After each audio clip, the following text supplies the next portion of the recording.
Mastan sir maths स्टडीमध्ये आपलं सर्वांचं स्वागत आहे। आजचा पेपर पहिला असतं। आजचा पेपर तुम्हाला कालच्या ज्या गेस पेपर किंवा इम्पॉर्टंट क्वेश्चन तुम्हाला जे मी टाकलं होतं त्यावर आधारित प्रश्न पूर्ण प्रश्न ते चालले होते। तर पूर्वी तुम्हाला सांगतो की चॅनलला तुम्ही लाईक केला नसाल, सबस्क्राईब केला नसाल, शेअर केला नसाल तर अगोदर लाईक आणि सबस्क्राईब करा, कारण मी मेथडचे पेपर झाल्यानंतर मी तुम्हाला टेट, सीईटी आणि टीईटीचे महत्त्वाचे प्रश्न आणि त्याचे सिलेबस सुद्धा गणित विषयाचा किंवा बुद्धिमत्ता विषयाचा किंवा त्याच्या सिलेबसवर आधारित मी व्हिडिओ सेंड करणार आहे। तत्पूर्वी उद्या 29 तारखेला जे गणिताचा पेपर होणार आहे तुमचा, त्या गणिताच्या पेपरवर आधारित 29-30 तारखेला जे तुमचं मेथडचं पेपर होणार आहे त्यावर आधारित महत्त्वाचे प्रश्न जे परीक्षेत 100% येतात त्या प्रश्नावर आधारित आज आपण चर्चा करूया। पहिला प्रश्न आहे, गणिताचा अर्थ, स्वरूप, संकल्पना स्पष्ट करा। मग गणिताचा अर्थ, स्वरूप, संकल्पना स्पष्ट करत असताना हे गणिताचा अर्थ, स्वरूप, संकल्पना या मुद्द्याच्या माध्यमातून सांगायचं आहे। गणित म्हणजे मोजण्याचे शास्त्र, गणित म्हणजे आकडेमोडीचे शास्त्र, गणित म्हणजे तर्क करण्याची प्रक्रिया, गणित म्हणजे अमूर्तशास्त्र, गणित म्हणजे गणन प्रक्रियेचे शास्त्र, अशा पद्धतीने याचा अर्थ तुम्हाला सांगता येईल। आणि गणिताचं स्वरूप किंवा संकल्पना जर विचारलं, स्वरूप किंवा संकल्पना जर विचारलं तर हे विचाराचे शास्त्र आहे, संख्याशास्त्र आहे, गणिताला वेगळी भाषा असते, भूमिती आहे, संख्यात्मक निष्कर्ष आहे, ज्ञानेंद्रियावर आधारित आहे, अमूर्त आहे, अंक गणित आहे, बीजगणित आहे आणि सूत्रमय स्वरूप आहे। अशा पद्धतीने हे स्वरूप तुम्हाला सांगता येईल। त्यानंतर तुम्हाला असं विचारेल समवाय म्हणजे काय सांगून गणिताचा इतर शालेय विषयाशी समवाय घ्या। मग इतर शालेय विषयाशी समवाय घेताना गणित विज्ञान, गणित भूगोल, गणित इतिहास, गणित भाषा, गणित कार्यानुभव, गणित चित्रकला, गणित शारीरिक शिक्षण, गणित नाट्यशास्त्र म्हणजे शालेय स्तरावर जेवढे विषय आहेत प्रत्येकाचं गणितासोबत समन्वय लावायचा।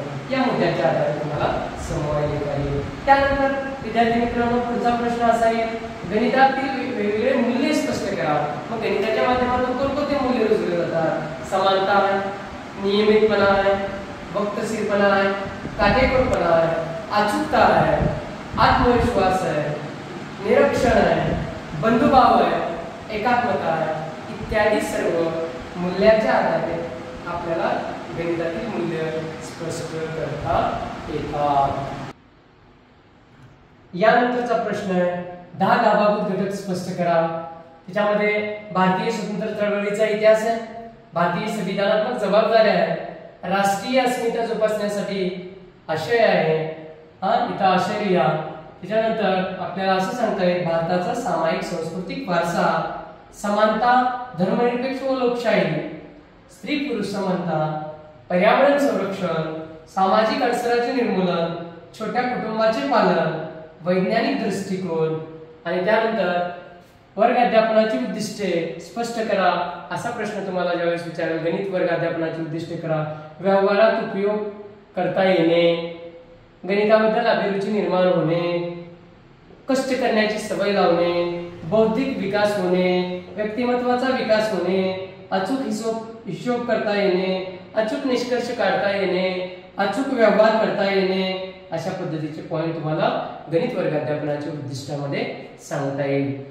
त्यानंतर वार्षिक नियोजनाचे महत्त्व लिहा किंवा पाठ नियोजनाचे महत्त्व लिहा किंवा घटक नियोजनाचे महत्त्व असे विचाराल। वार्षिक घटक पाठ नियोजन म्हणजे काय सांगून त्याचे महत्त्व लिहा म्हणलं की एक पॉइंट आहे, वेळेत अभ्यासक्रम पूर्ण होतो, मूल्यमापन व्यवस्थित करता येतं, स्वशालेय उपक्रम आपल्याला घेता येतं नियोजनामुळे, सर्वांगीण विकास साधता येतं, उद्दिष्ट पूर्ण करता येतं, वेळेची बचत होते, शिक्षकाला दिशा मिळते, खेळाचे नियोजन करता येते आणि कामाला गती प्राप्त होते। असं तिन्ही नियोजनापैकी कोणतेही नियोजन विचारू द्या, त्याचे महत्त्व, फायदे, आवश्यकता, गरज, गुण काही का विचारणार हे पॉइंट तुम्हाला लिहायचं आहे। त्यानंतर आहे तंत्र म्हणजे काय सांगून गणितातील विविध तंत्रे स्पष्ट करा। असा प्रश्न तुम्हाला ज्यावेळेस परीक्षेत विचारतो त्यामध्ये प्रश्नतंत्र आहे, स्पष्टीकरण तंत्र आहे, नैदानिक तंत्र आहे, उपचारात्मक तंत्र आहे।